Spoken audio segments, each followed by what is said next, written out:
Wake up to reality.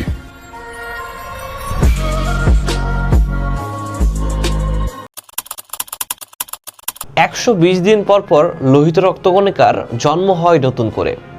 কিন্তু কখনো কি আমরা ভেবে দেখেছি কি করে এই লোহিত রক্তকণিকার ধ্বংস হয়? আর ধ্বংস নাই বা হলে কেমন করেই বা নতুন করে কোনো কিছু জন্ম হবে? তাহলে আমাদেরকে আগে শিখতে হবে কিভাবে লোহিত রক্তকণিকার ধ্বংস হয়, তারপর আমি জানার চেষ্টা করব বা অটোমেটিক্যালি অ্যান্সার খুঁজে পাবো যে কিভাবে লোহিত রক্তকণিকার জন্ম হয়। চলো আমরা একটু দেখার ট্রাই করি লোহিত রক্তকণিকার ভাঙন সম্পর্কে। আরবিসি যখন 120তম দিনে চলে যাবে, আমরা জানি 120তম দিনে লোহিত রক্তকণিকা বা আরবিসির ধ্বংস হয়ে থাকে। এই 120তম দিনে যাওয়ার পরে যকৃৎ, প্লীহা এবং অস্থিমজ্জায় যে ফ্যাগোসাইটিক কোষগুলো আছে, সেই ফ্যাগোসাইটিক প্রক্রিয়ায় কোষ কর্তৃক ভাঙন হবে। তোমরা জানো ফ্যাগোসাইটিস মানে ভক্ষণ করা, ফ্যাগোসাইটিক, ফ্যাগো মানে হচ্ছে ভক্ষণ, ফ্যাগো মানে হচ্ছে ভক্ষণ, আর এই যে সাইটো শব্দের অর্থ হচ্ছে কোষ। আরবিসির কোষগুলোকে এখন যকৃৎ, প্লীহা এবং অস্থিমজ্জা দ্বারা কি করা হচ্ছে? ভাঙন করা হচ্ছে। ভেঙে যাওয়ার পরে সেখানে হিমোগ্লোবিন এবং রক্তরসের মিশ্রণ হবে। হিমোগ্লোবিন মানে কি? লোহিত রক্তকণিকা, আবার ওর ভিতরে তো রক্তরসও ছিল, দুইটার এখন মিশ্রণ তৈরি হবে। মিশ্রণের পরে সেটা আবার প্লীহা, লসিকা গ্রন্থি, যকৃতের ম্যাক্রোফেজ, যকৃতের ম্যাক্রোফেজ বলে আমরা কাপ্ফার কোষ বা কুপ্ফার কোষ বল এই যে জিনিসটাকে সেটাকে বোঝাচ্ছি, সেই ম্যাক্রোফেজ কর্তৃক আবার ভাঙন হবে। অর্থাৎ যখন আমি হিমোগ্লোবিন আর রক্তরসকে মিশ্রণ করলাম, সেটাকে আবার যকৃতের কাপ্ফার কোষ, লসিকা গ্রন্থিতে আমি আবার ভাঙন করব। এইবার ভাঙার পরে সেই হিমোগ্লোবিনটা, রক্তের যে হিমোগ্লোবিনটা ছিল বা লোহিত রক্তকণিকার যে হিমোগ্লোবিনটা ছিল, এটা ভেঙে যাবে এবং ভেঙে যাওয়ার পরে দুইটা অংশ তৈরি করে। হিম ভেঙে গিয়ে, যদি আমি এখানে হিমোগ্লোবিন পয়েন্টটা লিখি তাহলে তোমাদের বুঝতে সুবিধা হবে। হিমোগ্লোবিনটা ভেঙে গিয়ে দেখো হিম এবং গ্লোবিন দুইটা উপাদানে তৈরি হয়ে যায়। হিম মানে আমরা জানি মূলত লৌহ, দেখো, আর গ্লোবিন মানে একটা প্রোটিন।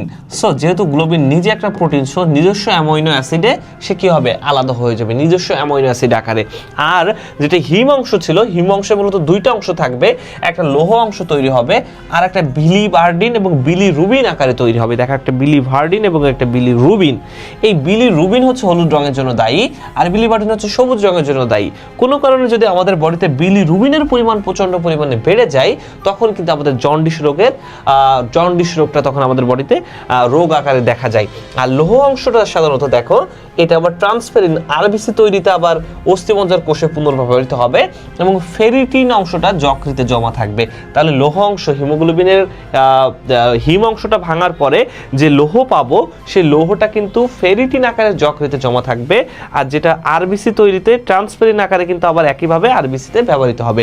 এখান থেকে একটা মজার বিষয় তোমাদেরকে জানতে হবে, এখান থেকে কিন্তু আমাদের ইউরিয়া তৈরি হচ্ছে। কি করে ইউরিয়া তৈরি হচ্ছে? দেখো আমাদের এই যে অতিরিক্ত যে অ্যামাইনো অ্যাসিডগুলো থেকে গেল, এই অতিরিক্ত অ্যামাইনো অ্যাসিডগুলো মনে রাখতে হবে সবসময় আমাদের বডিতে কখনো অতিরিক্ত অ্যামাইনো অ্যাসিড জমা থাকতে পারে না। অতিরিক্ত অ্যামাইনো অ্যাসিড আমাদের বডিতে কখনো জমা থাকতে পারে না। এই অতিরিক্ত অ্যামাইনো অ্যাসিডগুলো এখন অ্যামাইনো অ্যাসিড থেকে এখন ডিঅ্যামিনেশন প্রক্রিয়া সংঘটিত হবে। এখানে অতিরিক্ত অ্যামাইনো অ্যাসিডে কখনোই বডিতে জমা থাকতে পারবে না, তখন সেটা ডিঅ্যামিনেশন প্রক্রিয়া সংঘটিত হবে। ডিঅ্যামিনেশন প্রক্রিয়া সংঘটিত হওয়ার সাথে সাথে সেখানে আমাদের তৈরি হবে কিটো অ্যাসিড প্লাস NH2 মূলক। What is the meaning of NH2 মূলক? NH2 মূলক is the meaning of amine মূলক। ঠিক আছে, অ্যামিন তৈরি হবে। আবার প্রশ্ন করতে পারো, কেউ আবার প্রশ্ন করো ভাই কিটো অ্যাসিড কি? কিটো অ্যাসিড তো বুঝি না। অর্থাৎ কিটো অ্যাসিড হচ্ছে সেটা যেখান থেকে বন্ড সি অর্থাৎ কিটোন মূলক এবং বন্ড COOH অর্থাৎ জৈব অ্যাসিড মূলক থাকে। এই দুইটা মূলক যখন COOH এবং CO যখন একই সাথে কোনো একটা যৌগে থাকবে, সেই ধরনের অ্যাসিডটাকে আমরা বলবো কিটো অ্যাসিড। উদাহরণস্বরূপ আমি বলতে পারি পাইরুভিক অ্যাসিডের কথা এবং পাইরুভিক অ্যাসিডের সংকেতটাও দিয়ে দেখিয়ে দিতে পারি। CH3COCOOH, এটা হচ্ছে দেখো একই সাথে কিটোন মূলক আছে, আবার একই সাথে জৈব অ্যাসিড মূলক আছে, তাই এটাকে আমরা বলবো কিটো অ্যাসিড। এখন আসো, এই যে অ্যামাইনো অ্যাসিডটা যখন আমি ডিঅ্যামাইনেশন প্রক্রিয়া সংঘটিত করলাম, অর্থাৎ ডিঅ্যামাইনেশন মানে কি? যেখান থেকে আমি অ্যামিনকে সরিয়ে নিব। এখন আমি যদি অ্যামিনকে সরিয়ে নিই, এই অ্যামিনটা যখন বন্ড NH2 যখন আবার রক্তের ভিতরে থাকা অবস্থায় হাইড্রোজেন আয়নের সাথে যুক্ত হয়, তখন সেখান থেকে কি তৈরি করে বলো বলতো? এখানে অ্যামোনিয়া বা NH3 তৈরি করে। এখানে কি তৈরি করে ফেললো? অ্যামোনিয়া তৈরি করে ফেললো। ঠিক আছে, অ্যামোনিয়া তৈরি করে ফেললো।